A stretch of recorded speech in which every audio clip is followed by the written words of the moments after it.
드리사옵나이다. 아멘. 아멘. 감사합니다. 우리 저 찬양 한 장 같이 오늘 인선자매 분당에서 이렇게 와서 고맙습니다. 참 반주가 점점 없는 그런 시대 속에서 우리 인선자매 어릴 때부터 은혜 앞에 서서 이렇게 먼 길이지만 나와 찬양 반주하는 거 정말 감사합니다. 평안을 내게 주노라.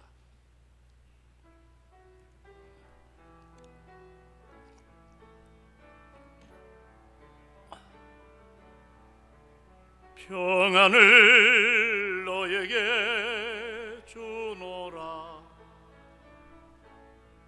세상이 줄 수 없는, 세상이 알 수도 없는 평안, 평안, 평안, 평안을 내게 주노라. 우리 기쁨을 우리 서로 돌아보면서 기쁨을 너에게 주노라. 세상이 줄 수 없는, 세상이 알 수도 없는 기쁨, 기쁨, 기쁨, 기쁨을 내게 주노라. 우리 감사 한 장 더 합니다. 감사를 너에게 주노라. 세상이 줄 수 없는, 세상이 알 수도 없는,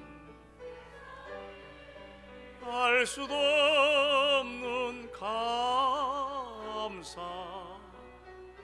감사, 감사, 감사를 내게 주노라. 할렐루야. 오늘도 저녁에 나오신 여러분 주의 이름으로 사랑하고 또 환영하고 축복합니다. 우리가 주기도를 계속해서 말씀을 나누고 있습니다. 이 주기도 안에는 7가지의 참 우리가 하나님 앞에 청원하는 이런 그 기도의 내용, 우리가 오늘은 몇 번째죠? 5번째 시간을 갖습니다. 첫 번째는 우리가 한번 정리해 봅시다. 너희는 이렇게 기도하라 하시고, 첫째는 뭐죠? 하늘에 계신 우리 아버지여, 이름이 거룩히 여김을 받으시오며. 그리고 두 번째 기도는 뭡니까? 나라에 임하옵시고, 또 뜻이 이 나라 임하옵시면을 그 한 달락 끊었고, 세 번째는 뜻이 하늘에서 이루어진 것 같이 땅에서도 이루어지다. 그리고 네 번째는 뭐죠? 오직 오늘 우리에게 일용할 양식을 주시옵고. 그리고 오늘 함께 대하는 12절에 5번째 기도의 청원이 있습니다. 12절 다시 한번 다 같이 읽습니다. 시작. 우리가 우리에게 죄 지은 자를 사하여 준 것 같이 우리의 죄를 사하여 주시옵고. 여러분들 요즘은 넷플릭스라고 하는 좀 안방에 그저 여러분 마음만 먹으면 다양한 영화를 접할 수 있는, 참 우리가 과거에 상상지도 못했던 그런 시대에 우리가 살아갑니다. 그러나 참 얼마 전만 해도 영화관에서 우리가 아주 그 좋은 영화를 늘 이렇게 참 함께 대한 그런 기억이 생생하고 지금도 마찬가지입니다. 근데 2007년도에 그 칸 영화제라고 하는, 여기에 여우 주연상을 받았던 전도연 씨가 이제 그 열연했던 영화죠. 이 밀양이라고 하는 영화인데 아마 여러분 가운데도 많은 분이 기억할 겁니다. 이 영화는 그 당시에 우리나라의 상이란 상은 다 차지할 정도로 엄청난 반응을 일으켰던 이 밀양. 그러나 사실 이것은 굉장히 고발성이 깊은 그런 영화 중에 하나입니다. 특별히 우리 크리스찬들, 이 기독교인에 대한, 참 우리가 볼 때는 굉장히 불편한 영화거든요. 우리의 치부를 보여주기도 하지만 오늘날 사실 우리의 민낯, 우리가 신앙생활하는데 우리가 굉장히 약점이 많습니다. 그것을 이렇게 드러내는 또 그것을 진단해주는 그런 부분이 있습니다. 내용을 생각해 보면 시내로 분장한 전도연 씨죠. 그가 남편이 죽었습니다. 그리고 그 남편을 못 잊어서 그 남편이 살던 고향이 밀양입니다. 밀양이 와가지고 이제 정착해서 살아가는데 바로 거기서 그의 아들 하나가 유괴돼 가지고 죽습니다. 얼마나 여러분 마음이 불편하고 얼마나 고통스럽고 얼마나 괴로웠습니까? 어느 날 이분이 전도를 받고 이제 교회에 등록을 하고 믿음 생활합니다. 정말 아주 열심히 신앙생활 하죠. 그리고 어느 날 자기 아들 그 유괴범이 잡혔죠. 그래서 한 교도소에 수감 중인데 그 유괴범을 용서하려는 마음 갖고 그를 이제 정말 마음으로 받아들이려고 하는 그런 참 쉽지 않은 거죠. 자기 생태 같은 아들, 그 아들을 유괴해 가지고 이제 그 아들을 죽였단 말이죠. 여러분을 용서한다는 말이 쉽습니까? 어렵습니까? 사실 쉽지 않습니다. 그래서 교도소에 복역 중인 범인을 찾아가서 이제 용서를 하려고 하죠. 교도소에서 유괴범을 만나지 않습니까? 근데 유괴범이 얼굴 색깔이 자기가 상상한 것과는 사뭇 달랐습니다. 뭐 수염도 단정히 깎았고 참 누가 봐도 윤기가 잘잘 흐르는 그런 얼굴이었어요. 그래서 시내가 좀 의아하게 여기면서 자, 내가 예수님을 만났습니다.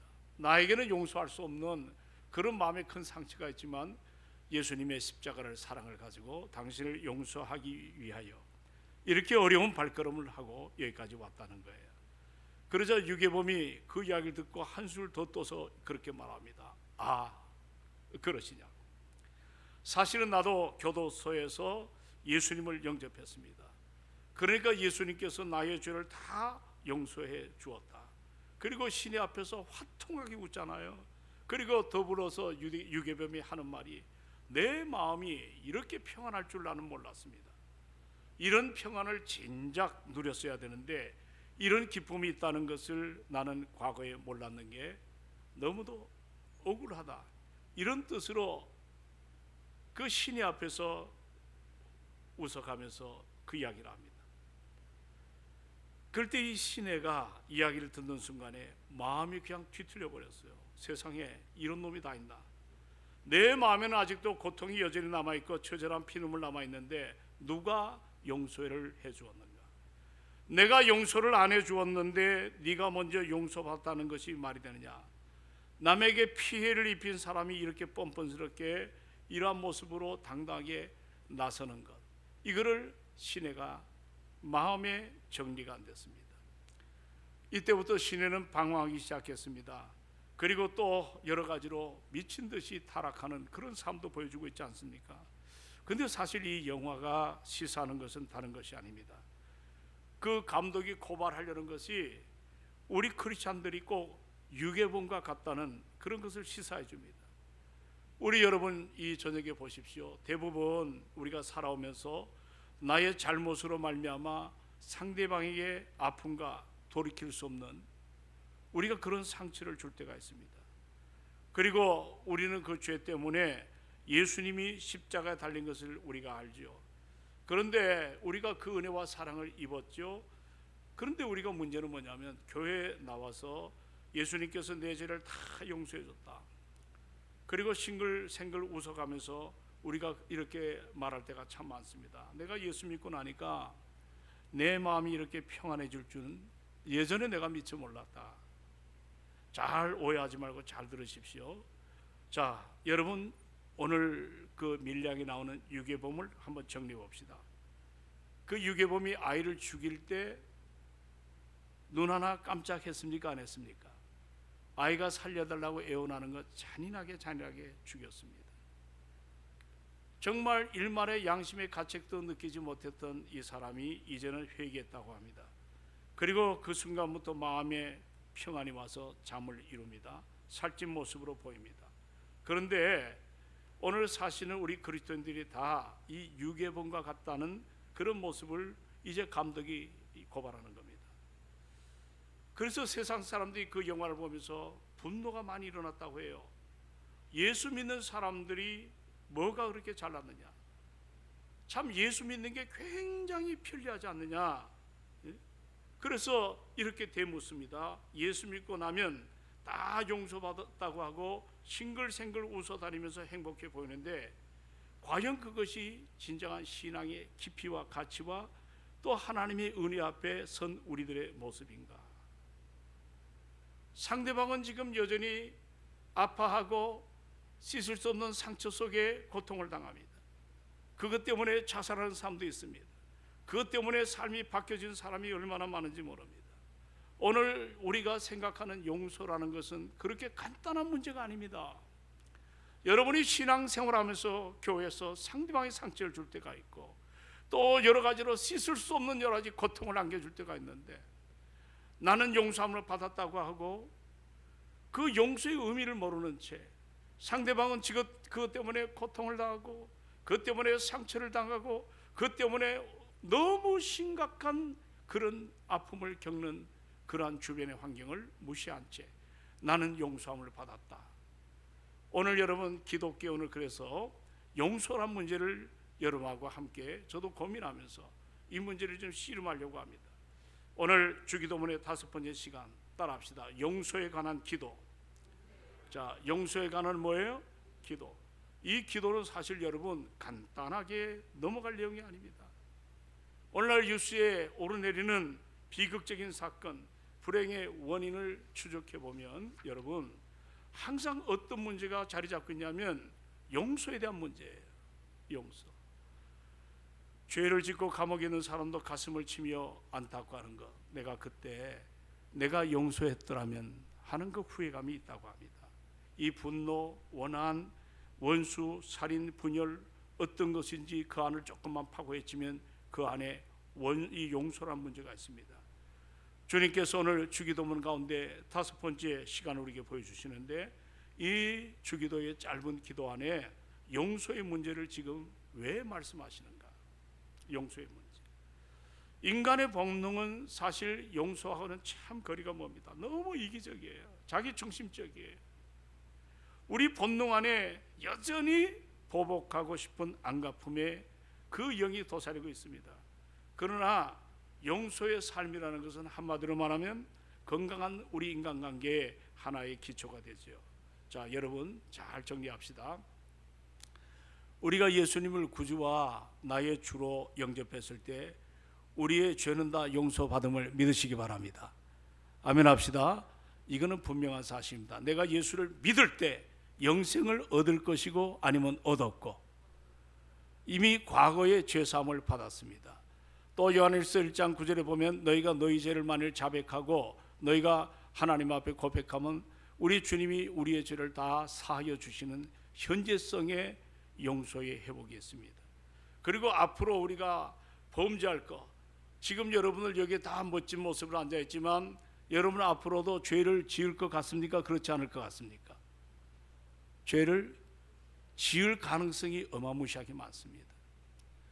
그러나 성경에서 말하는 큰 틀의 죄라는 것은 과거적인 것, 현재적인 것, 미래적인 것을 이미 내가 예수를 나의 구주와 주님으로 영접하고 그리스도의 보혈을 의지할 때 다 사함을 받는 것들을 보게 됩니다. 그런데 왜 오늘 성경에 보니까 다시 날마다 죄 용서를 받아야 되는가? 자, 이런 문제를 고민하십시다. 이것이 해석이 잘못되는 구원파, 여러분 구원파 아시죠? 이 구원파는 이단입니다. 이 사람들은 뭐라 얘기하냐면 우리의 죄를 사하시려고 십자가에 죽으신 예수님 믿기만 하면, 이제 바로 믿기만 하면 전제가 있어요. 우리의 모든 죄가 다 용서함을 받았기 때문에 우리는 더 이상 죄인이 아니요 의인이다, 이렇게 해석합니다. 그리고 죄 용서를 빌 필요도 없을 뿐만 아니라 자신이 죄라고 여기는 것 그 자체가 주님에 대한 불신이라는 거예요. 그래서 당신이 거듭난 신자라면, 구원의 확신이 있으면 더 이상 우리에게는 회개할 필요가 없다고 그렇게 표현합니다. 이것은 여러분 성경에서 상당히 우리가 해석을 잘못하는 그런 모습이죠.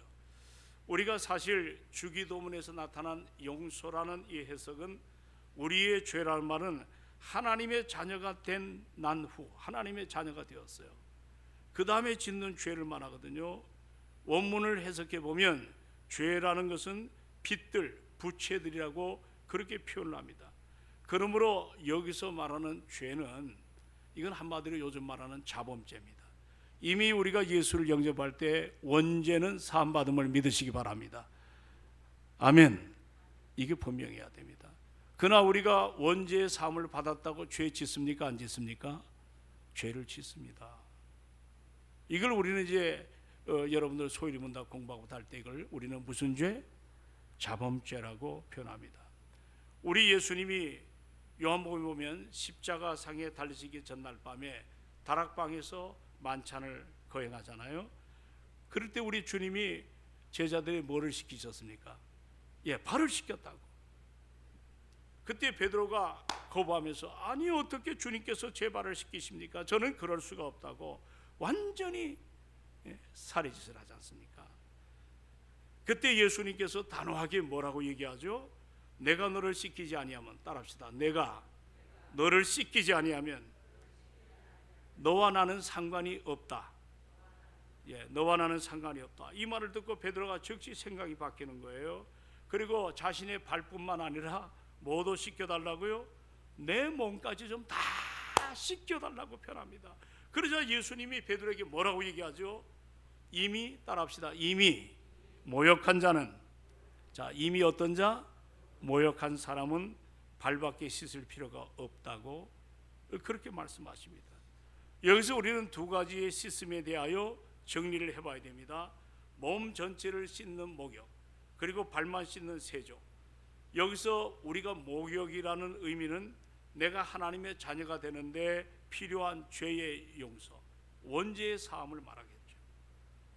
이거는 우리 예수 그리스도께서 나를 위해서 단번에 십자가에 달려 죽으심으로 우리가 그 예수를 믿음으로 얻는 완전한 우리가 과거의 어떤 그 죄, 원죄를 이제 말씀하죠. 이거는 일생에 단 한 번 우리에게 일어나는 사죄의 은총이죠. 여러분, 이미 죄 사함을 받은 사람은 영원히 하나님이 은혜 앞에 섬을 잊지 않기를 주의 이름으로 부탁합니다. 고린도전서 12장 3절에 한번 찾아봅시다. 거기에 원죄에 대해서 어떻게 해석하는가? 고린도전서 12장 얼른 좀 찾아봅시다. 자, 고린도전서 12장 저 뒤에 잘 들리시나요? 제가 이 열풍기 오면 입이 마르고 소리가 여기서 망웅해서 뒤에가 잘 들리는지, 그래도 하여튼 여러분 추우니까 계속 틀고 말씀을 끝까지 보겠습니다. 고린도전서 12장, 자 3절을 다 펴셨나요? 자 12장 3절 시작.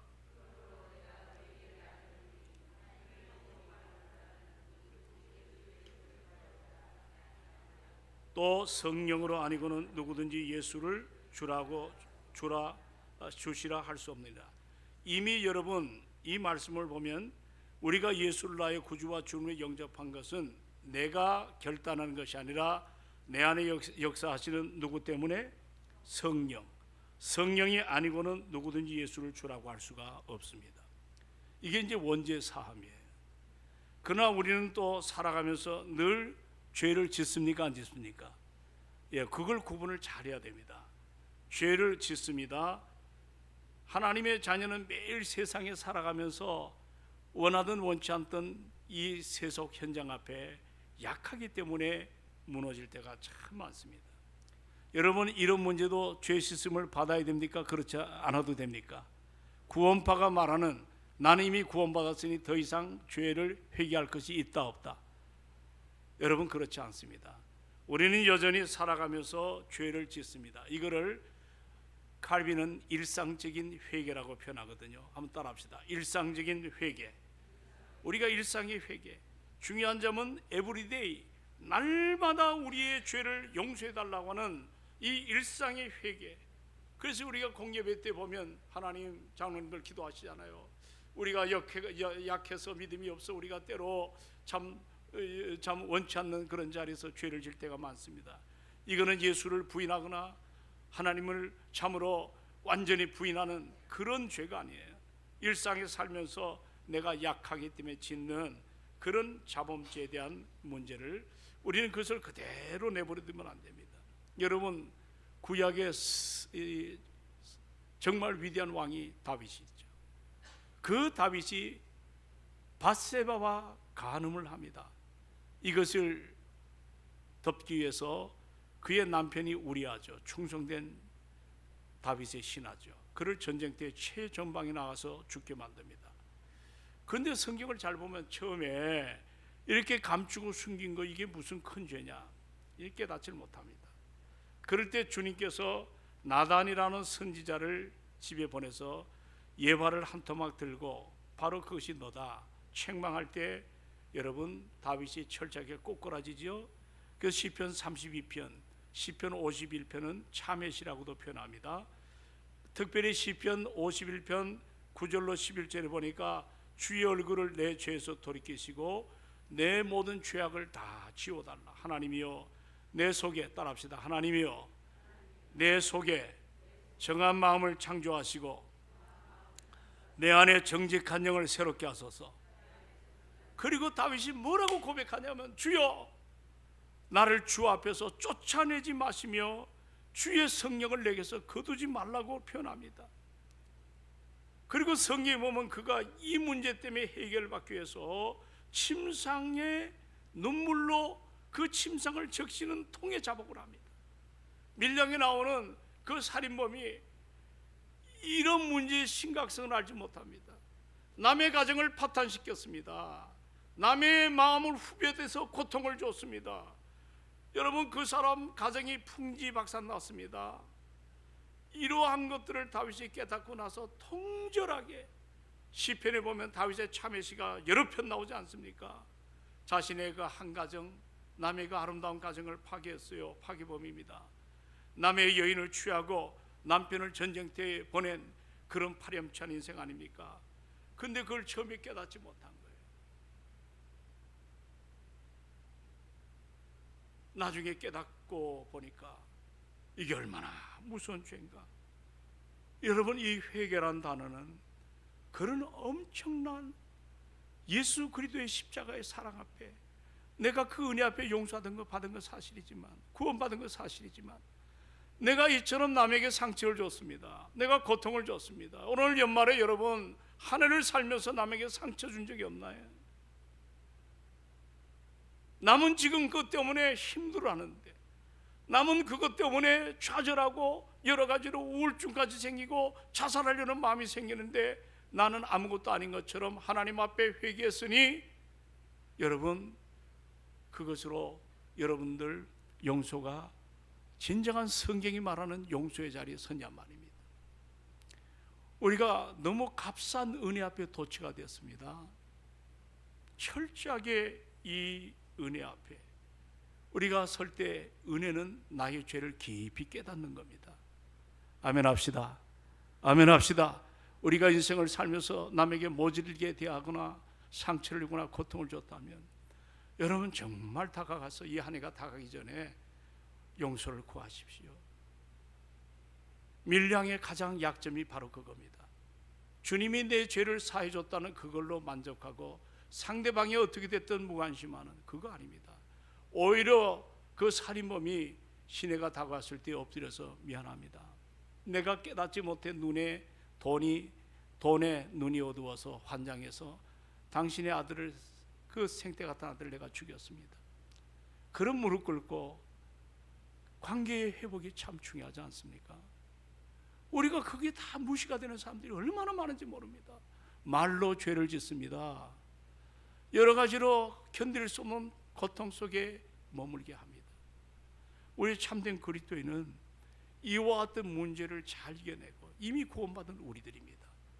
그 은혜 앞에 나도 주께서 십자가를 통해서 나에게 용서함을 주신 것처럼 오늘 우리가 그런 자리에 참으로 서는 이런 것들이 얼마나 중요한가.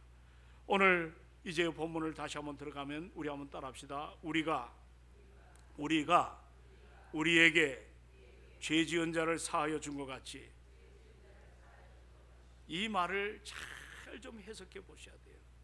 우리가 주님으로부터 죄 용서를 받으려면 다른 사람이 내게 지은 죄를 용서해야 된다.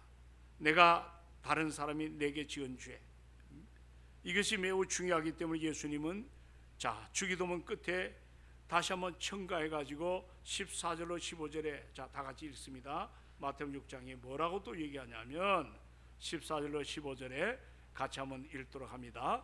14절 15절 다 같이 시작. 너희가 사람의 잘못을 용서하면 너희 하늘 아버지께서도 너희 잘못을 용서하시려니와 15절 너희가 사람의 잘못을 용서하지 아니하면 너희 아버지께서도 너희 잘못을 용서하지 아니하시리라. 아멘. 다른 사람의 잘못을 용서하는 것이 우리 삶 속에 중요하다, 중요하지 않다? 매우 중요합니다. 그러므로 우리는 오늘 본문을 이렇게 해석할 수 있어요. 하나님, 제가 다른 사람의 죄를 용서하지 않으면 저의 죄도 용서하지 마소서. 그런 고백이에요. 그런데 왜 우리가 다른 사람의 죄를 용서해야 되죠? 베드로가 어느 날 예수님께 그런 질문을 던졌어요. 주님, 형제의 죄를 얼만큼 용서해야 됩니까? 7번에도 해야 됩니까? 당시에 그 시대는 셈법이 7은 완전수입니다. 그럴 때 주님께서 뭐라고 표현하냐면 70번씩 7번이라도 뭐 하라? 용서하라. 77이 얼마예요? 490번. 그런 의미가 아니에요. 사실은 무한정으로 용서하라. 무한정으로. 그러니까 우리가 성숙한 것은 용서를 우리가 받아들일 줄 아는 것도 참 성숙합니다.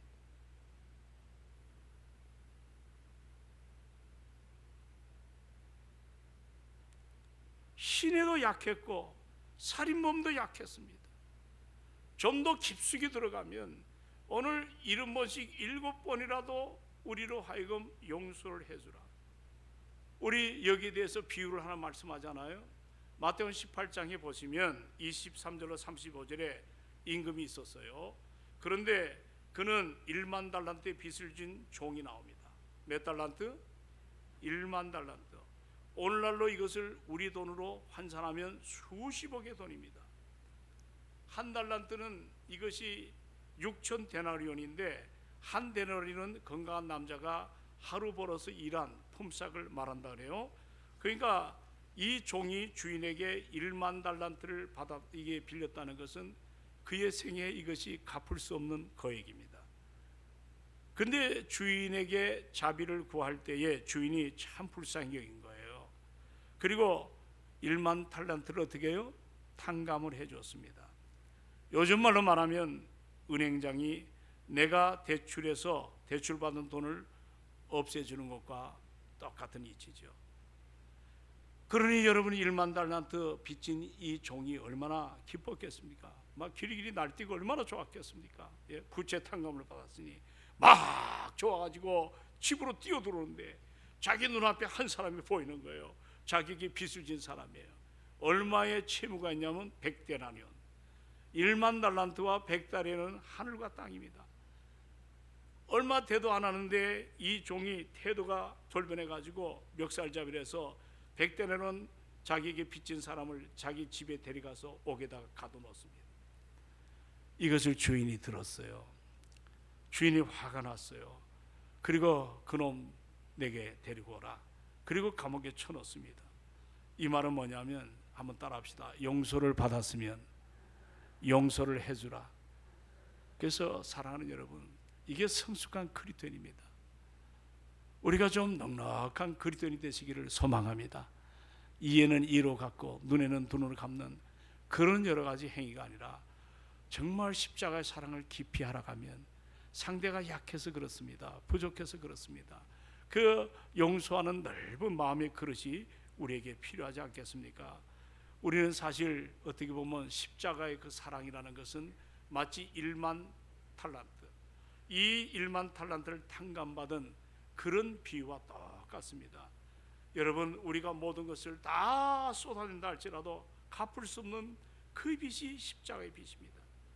이 빚은 우리의 죄를 말합니다.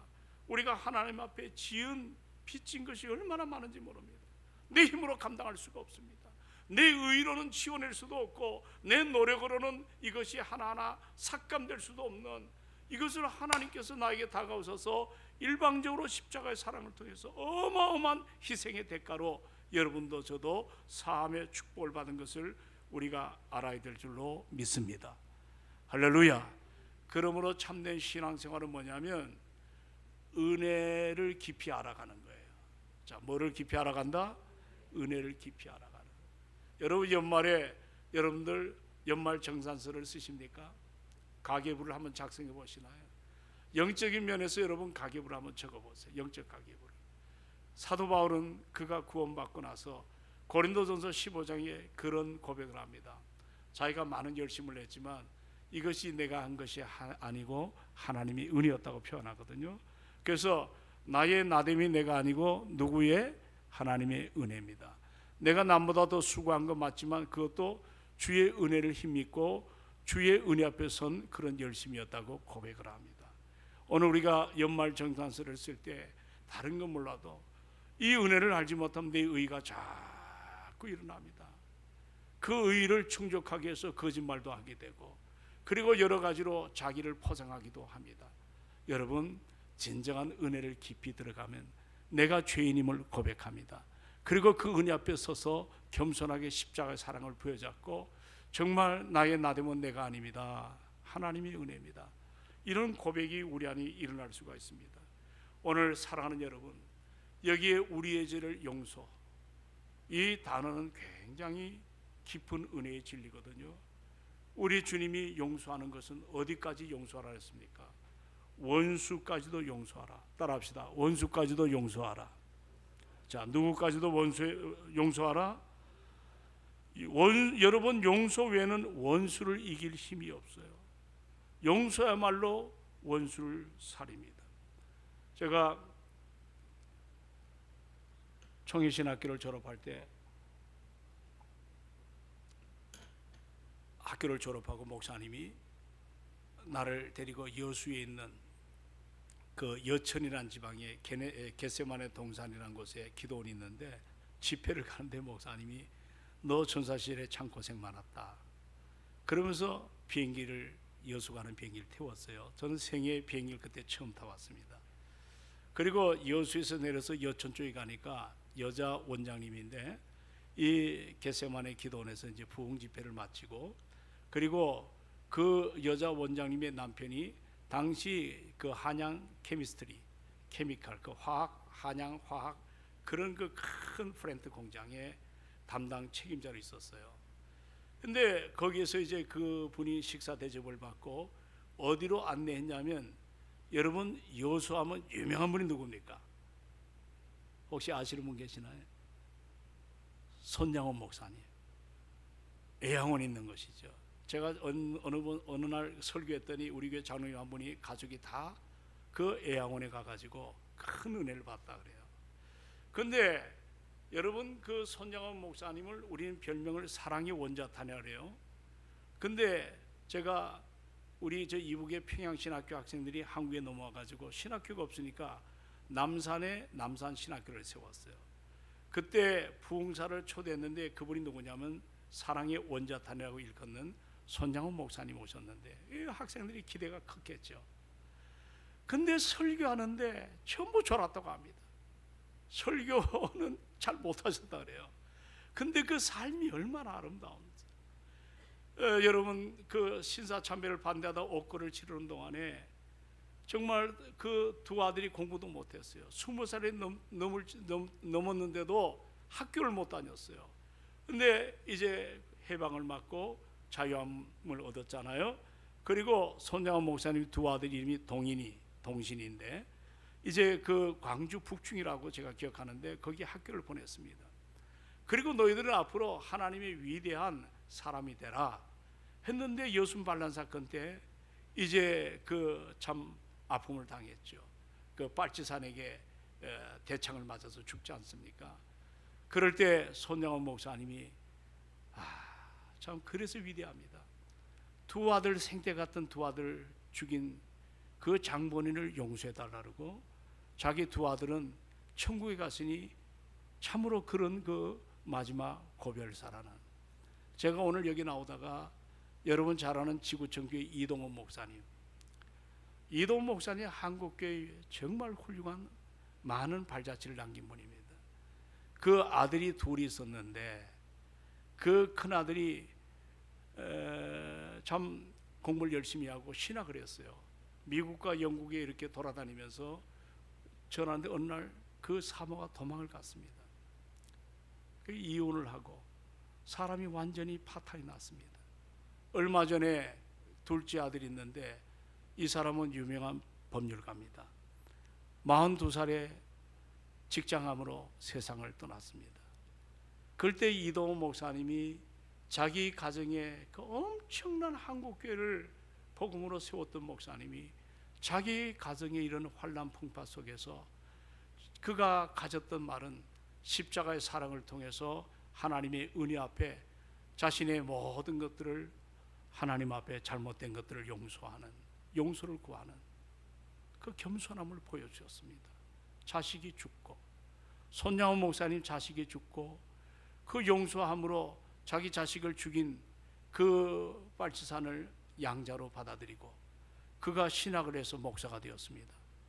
참 이와 같이 그 용서라는 것들은 조금만 정리해 보면 십자가의 사랑 앞에 은혜를 받지 아니하면 진정한 용서라는 것을 감당할 수가 없습니다. 오늘 주님께서 그런 표현도 했지 않습니까? 내가 너를 용서한 것처럼 따라합시다. 내가 너를, 너는 남이다.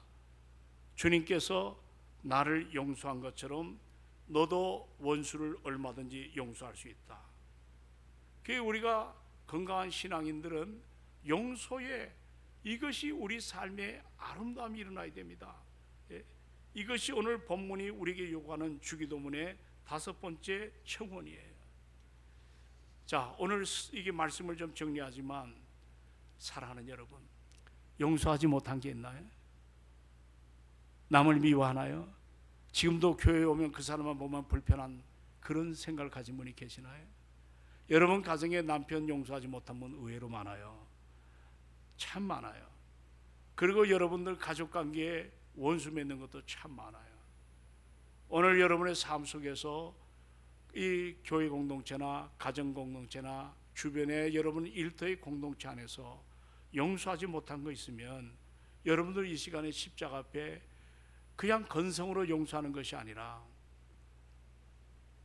다윗이 죄를 저질렀을 때 침상이 눈물바다가 된 것처럼 그렇게 하나님 앞에 회개하는 그게 정말 필요합니다. 여러분 성경 한 구절을 보고 지금 우리가 산상수훈의 한 토막인데 주기도문이 마태복음 5장 44절로 다 같이 한번 펴보세요. 44절로 45절. 자, 44절로 45절에 같이 보십니다. 자, 두 절을 자 시작. 나는 너에게 이르노니 너희 원수를 사랑하며 너희를 박해하는 자를 위하여 기도하라.